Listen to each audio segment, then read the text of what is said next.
اللہ سبحانہ تعالیٰ قرآن میں فرماتا ہے کہ تمام نظارے، یہ خوبصورتیاں، یہ بہتے ہوئے جھرنے، ہر چیز، چرند پرند میری نشانیوں میں سے ہیں. ٹھیک ہے، تو غور کرو. کیا تم غور نہیں کرتے؟ اور تم کیوں غور نہیں کرتے؟ ہم غور کا دعویٰ کرتے ہیں لیکن ہم غور نہیں کرتے.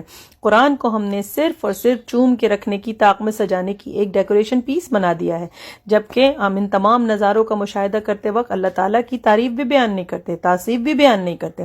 کبھی ہم نے سوچا ہے کہ اللہ تعالیٰ نے قرآن میں ہمیں یہ جو خوبصورت نشانیاں بتائی ہیں اور جو ہمارے چاروں طرف یہ حسن بکھرایا ہے، اس کی وجہ کیا ہے؟ تاکہ ہم نصیحت پکڑ سکیں، تاکہ ہم سمجھ سکیں کہ اس خوبصورت کائنات کو بنانے والا کتنا پاورفل ہے، کتنا طاقتور ہے، اور کس طرح وہ ہماری زندگی کی ہر چیز کا احاطہ کرتا ہے. اور اس کے بھیجے ہوئے قرآن کو، جو اس کے آخری رسول صلی اللہ علیہ وآلہ وسلم کے اوپر اتارا گیا، بھیجنے کا مقصد یہ ہے کہ ہم اپنے زندگی میں اس کو اپنے مکمل آئین کے طور پہ نافذ کریں، لاگو کر دیں، پکا کر دیں، ورنہ یہ قرآن، یاد رکھیے، قیامت کے دن آپ کے خلاف گواہی دے گا.